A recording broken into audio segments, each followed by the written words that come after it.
Hey guys, hope you're having a good morning. I just wanted to share a couple videos with you about what is going on at the moment, and I want to know what you guys think.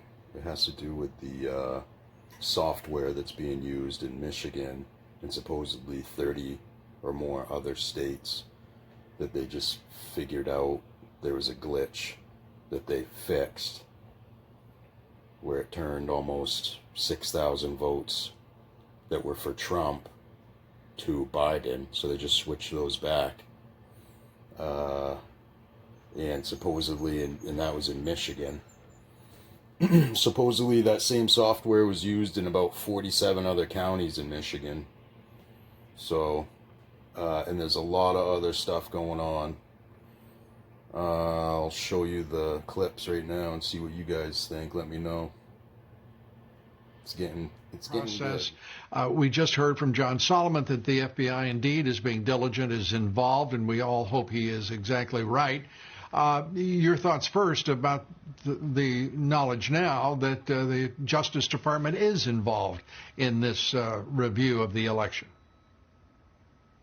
Well, I'm delighted to hear that. I think there are any number of things they need to investigate, including the likelihood that 3% of the vote total was changed in the pre-election voting ballots that were collected digitally by using the Hammer program and a software program called Scorecard. That would have amounted to a massive change in the vote that would have gone across the country and explains a lot of what we're seeing. In addition, they ran an algorithm to calculate votes they might need to come up with for Mr. Biden in specific areas. I think that explains what happened in Michigan, where the computer glitch resulted in a change of votes of about 5,500 in favor of President Trump, just in one of 47 districts. All those districts need to be checked for that same, quote, software glitch, end quote, that would change the result in Michigan dramatically. The same thing is happening in other states. We've had hundreds of thousands of ballots mysteriously appear solely for Mr. Biden, which is statistically impossible as a matter of mathematics. It can all be documented. We are putting it into materials that we will file in federal court, and we need to seek relief in multiple states to enjoin the certification of any election results. Let's go back to Hammer and Scorecard. Are those the names that you just used for those programs? What's being done about it, and how broadly were they used by vote counters in various states?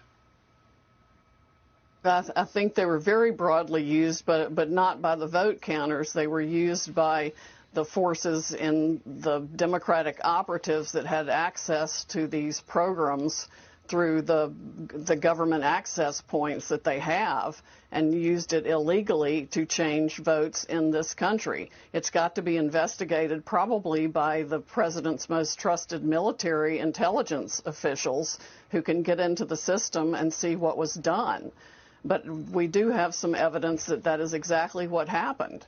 And they've used it against other entities in other countries. It's just been turned recently against our own citizens here to change election results. It's absolutely appalling that that can be done.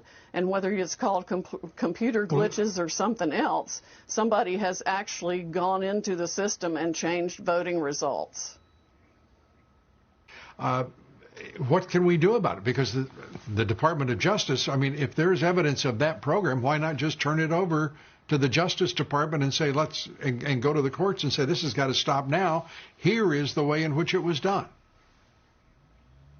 Well, we've been trying to get their attention, and we're going to try even harder, and we'll have to put it in a federal lawsuit, apparently, and get as much of it out as we possibly can. We have some excellent witnesses on the issue. But this is coup 5.0, Lou. I mean, there was no reason to think that the Democratic operatives who spent hundreds of millions of dollars creating the Russia hoax, the Steele dossier, taking us through a special counsel operation for 2 years, trying an impeachment hoax, the apocalypse hoax, the obstruction hoax, wouldn't go so far as to create every means of voter fraud they could come up with to steal this election. That's exactly what happens. The president must fight back now in every way, shape, or form. We cannot let this republic be stolen by the Democratic operatives who want to destroy the republic and make it a socialist country where they continue to line their pockets with these backdoor global deals like the Biden laptop from hell exposes. Okay, so that was Sidney Powell. If you don't know who she is, she's General Flynn's attorney. General Flynn was set up by the FBI. She exposed all of it, and he's about to be a free man. And this next guy is John Solomon. He's one of my favorite reporters. Huge reputation. Listen to what he has to say. Authorities reported there are enough unusual data statistics in these key battle-down states that we think it's worth going in and doing a full forensic exam like a reporter would and trying to examine election results. So Real America's Voice, the Star newspapers, which are in several states, Michigan being a key one, Ohio, and Just the News are going to work together, and we're going to do a full exam of 4 states right now. We're looking at Arizona, Michigan, Pennsylvania, and Wisconsin. And we're going to do 2 things. We're going to do a look at precinct-by-precinct reporting. Look for precincts where the vote totals exceed the total amount of vote in the or a registered vote in a particular precinct. Those will give us some red flags, and we'll dig into those precincts, see if there was any funny business. Hold it. Slow down.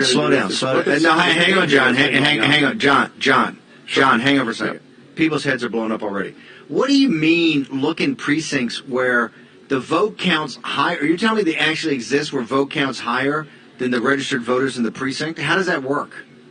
We are seeing that right now. Part of the reason for that is that in Wisconsin and now in Michigan, you have same-day registration. So there is a registration level that you entered Election Day with, and then it is potential for people to come in on Election Day and register and vote at the same time. Those are places where abuses could occur. It could just be democracy in action, but we want to check and see whether or not there's any unusual behavior. When you see a voter precinct with 80, 90, 100% of turnout, that's almost unheard of in American elections. It's a red flag. Doesn't mean it could just be an exuberant populace wanting to vote. But we're seeing these in some of these urban areas. We're doing a real forensic exam. We're far from being able to make any conclusions. But it is possible that we will end up with several districts, several precincts, where the voter turnout exceeded the total number of registered voters, at least the number that was expected on Election Day. That's called plus 100 turnout. This isn't even close to being over, folks. Let me know what you think.